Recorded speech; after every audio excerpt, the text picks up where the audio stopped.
Hello everyone, it's good to be back. I want to get things rolling here, and I want to get down to this star right here, Sirius. The brightest star in our heavens. It is also the lowest in our northern sky. On the zodiac wheel, right here is Sirius.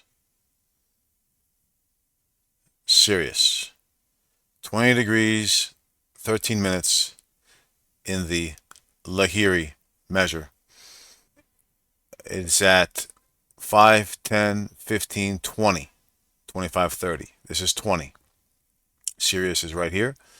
And so it's not going to show in the nakshatra one here, but here is in the nakshatra. You have 5. Here's Gemini, 5, 10, 15, 20. So right here is where Sirius is.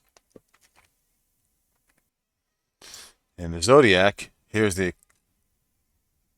ecliptic, and Sirius is down here, way below the ecliptic. Okay. Now this here is evidence as to why I prefer calling it Jyotish over Vedic, because Vedic doesn't include very bright and potent stars like Sirius, like Canopus, which is way down here, but this is understandable because this is the southern hemisphere. But also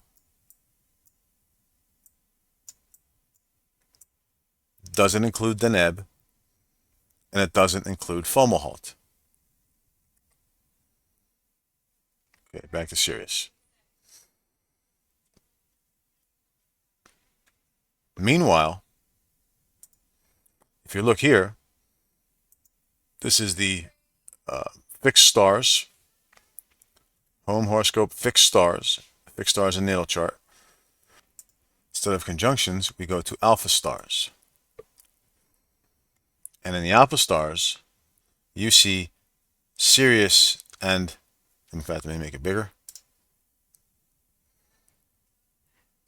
So you see it right here, 200%. Right here, Sirius and Canopus are right there, right next to each other, 20 and 21, basically. Sirius 20, Canopus 21. Sirius 20, Canopus 21. Sirius 20, Canopus down here at 21. But again, this is not included in Vedic because this is southern hemisphere, and they don't really see it in the northern hemisphere. And also here you have Deneb and Fomalhaut. Capricorn, Deneb Adige, the Cygnus one, Deneb of Alpha Cygnus, 1127 of Aquarius, Fomalhaut, 959, 10 degrees. So about 1.5 degree difference between these two major alpha stars, and then 1 degree between these two. Very close together, and yet they are not included in Vedic system. And again, these two are super low, but these two, one is super high and the other is just below the ecliptic, and they're not included. And yet Vega, Pluto is right here, this is Abhijit, and yet Abhijit is considered with Vega. Vega being all the way up here over the ecliptic. They consider Vega, but not Deneb.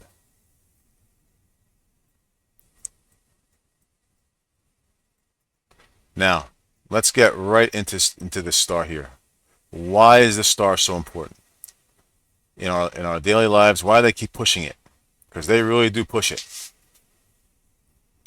It's in the sign of mutable air, where it affects nature and the laws of nature. Where it affects nature and the laws of nature. Even though that's not naturally possible, it makes one think they can do it. This is their base. This star is their base, as it is their star they want us, the common people, to be like. Let me break it down for you to break its spell. Nakshatras. All right, nakshatras. Okay, it's right here, Sirius. Ardra is the domain of Rudra. Ardra Nakshatra, Vedic astrology. The ruler is Rudra. The ruler is Rahu. The deity is Rudra. Okay, the deity is Rudra. But the planet that will affect you in your chart, as you read your chart, is Rahu. Rahu is again the eclipse point. Rahu is the only force in your chart capable of killing the sun's light and turning the moon dark. That's the importance of Rahu and Ketu. Rahu is what you look at, what you are naturally inclined to look at, whereas Ketu is what you naturally avoid. But I'll get to that in a future video. Again, Rahu is what you look at. Naturally, just focus yourself on without even trying. Hard to avoid. Sirius is located at the very beginning of Punarvasu Nakshatra. And in the remember, all of these padas make up 108 points. So 4 here, 4 here, 4 here, 4 here, 4 here, all together make 108.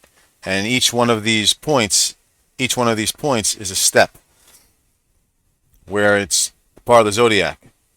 Aries, Taurus, Gemini, Cancer. 1, 2, 3, 4, 1, 2, 3, 4, 1, 2, 3, 4, all the way to 12, which is Pisces. And you got 1, 2, 3, 4, 1, 2, 3, 4, 1, 2, 3, 4.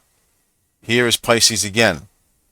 So in a sense of the padas of the 108, this you have Aries to Pisces, and then Aries to Pisces. So this is a blending of where Pisces ends and where Aries begins. The next zodiac progression. So this is where the point where water and fire meet. This is the six-pointed star that's on that flag. You know what flag I'm talking about. Ardra is the end of the storm. This part is the end of the storm where the water has been energized and is still moving, is still undulating. This is the ocean. And then over here in Aries, this is the return of the light, where the clouds start to break and the light is starting to return. Consequently, this is where Sirius sits. It is very coincidental, if you believe in coincidence. This here is Sirius's precise pada in Lahiri, used in everyday Vedic astrology, and they never give credit to it as Sirius. For them, it's a nakshatra, right here, ruled by Jupiter, beginning to be ruled by Jupiter, and ending to be ruled by by Rahu. All in a sign ruled by Mercury.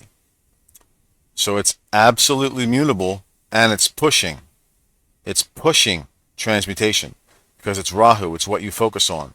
Meanwhile, it's going from Pisces, which is Jupiter, mutable, to Aries, which is cardinal, which is still what they're pushing you to think, all under the sign of Mercury, which is the experience.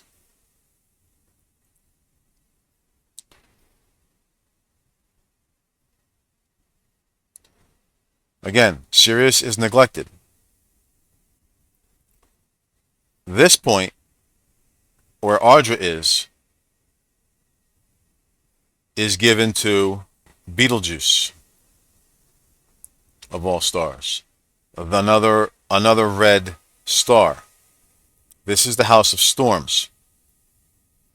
Conjunct Safe. And Safe is way down at the bottom. But I'll get to that later. Again, Ardra.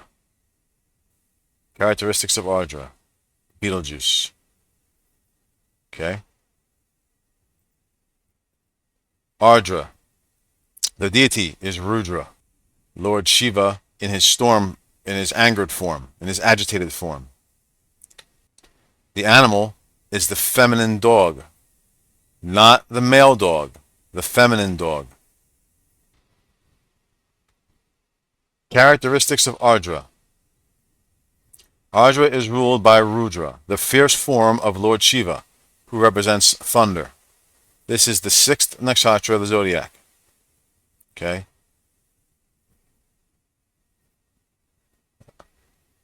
The symbol is a teardrop or diamond. Teardrop or diamond. Now I understand that in this system, here there is a congestion of stars. You have Betelgeuse, you have the Gemini twins, you have Sirius all the way down here, you have Procyon. And as the moon progresses, you only have a certain amount of space. I understand that. But they give the Pollux twins, which is on the ecliptic, the importance of Punarvasu. But Sirius is there.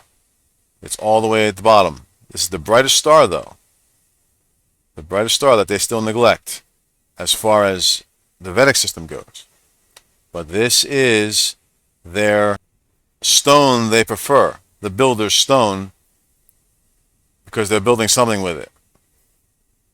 Way below the zodiac, in a form of a dog.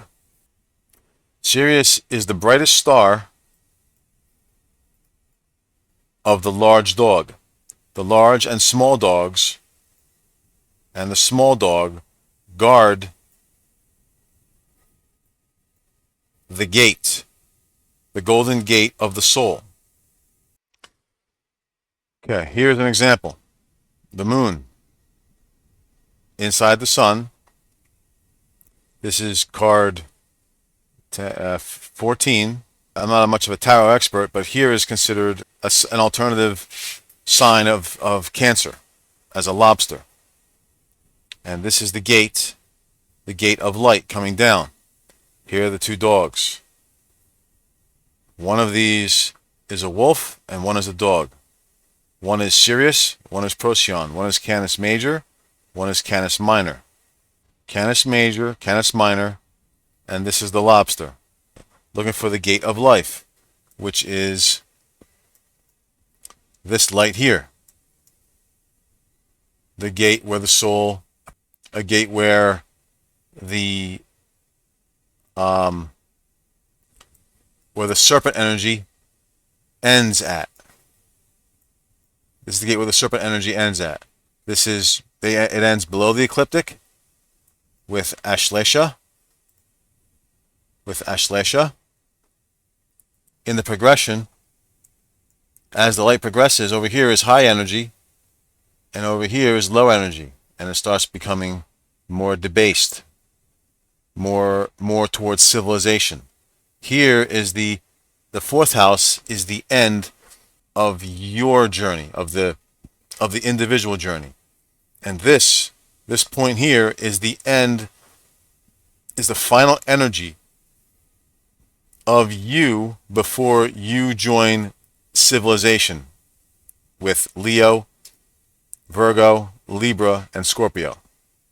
Scorpio is end of your civilization